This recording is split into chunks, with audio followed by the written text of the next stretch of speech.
Contract of service आणि contract for service याच्यामध्ये contract of सर्व्हिसमध्ये मालक जो आहे तो त्याच्या सर्वंटला इन्स्ट्रक्शन देईल आणि त्या इन्स्ट्रक्शनप्रमाणेच तो सर्वंट त्याचं काम करेल. म्हणजे नोकर हा मालकाच्या इन्स्ट्रक्शनप्रमाणे काम करेल. तो त्याचं डोकं स्वतः काही लावणार नाही. म्हणजे त्याच्या इन्स्ट्रक्शनप्रमाणेच त्याला काम करण्यासाठी त्याला बोलवलेलं असतं. आता उदाहरणार्थ घेतलं तर समजा ए हा न्यूजपेपरचा मालक आहे, तर त्याच्याकडं बरेच त्यांनी एडिटर्स लावले. आता मालक जो आहे न्यूजपेपरचा त्याला फुल राईट राहील की कुठली बातमी वर टाकायची किंवा किती प्रमाणात त्याला कव्हरेज द्यायचं किंवा कुठली बातमी मागच्या पानावर टाकायची हे मालक सांगेल.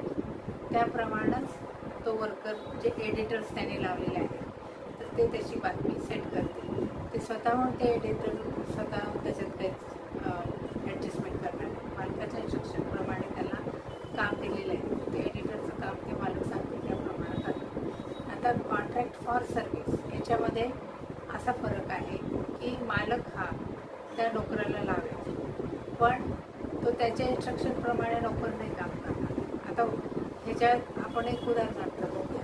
समजा त्याच्यात ए हा मालक आहे, न्यूजपेपरचा ओनर आहे आणि त्यांनी त्याच्याकडचं जे मशिनरी आहेत पेपरचं छापायच्या त्यातली काही बिघडली असेल तर तो एखाद्या सीला बोलवेल की माझं हे मशीन प्रॉब्लेमॅटिक आहे किंवा ह्याच्यात असा प्रॉब्लेम आहे. तो सी जो येईल त्याला फक्त प्रॉब्लेम सांगितला जाईल की असं मशीन चालू. सी मात्र त्याच्या स्वतःच्या स्किलनेच ते दुरुस्त करेल. त्याच्यात मालक काय इन्स्ट्रक्शन देणार. म्हणजे याला काय म्हणायचं कॉन्ट्रॅक्ट फॉर सर्व्हिस. आणि आपण पहिल्या ह्याच्यात काय बघितलं कॉन्ट्रॅक्ट ऑफ सर्व्हिस म्हणजे तो पेमेंट देणार, त्याच्या इन्स्ट्रक्शनप्रमाणे तो काम करणार. हा झाला कॉन्ट्रॅक्ट ऑफ सर्व्हिस. आणि कॉन्ट्रॅक्ट फॉर सर्व्हिसमध्ये मालक इन्स्ट्रक्शन काही देणार नाही, फक्त त्याला प्रॉब्लेम सांगणार आणि वर्कर किंवा जो नोकर आहे तो त्याच्या जो प्रॉब्लेम आहे तो बघून त्याच्या डोक्याने तो सॉल्व करणार. सॉल्व केल्यावर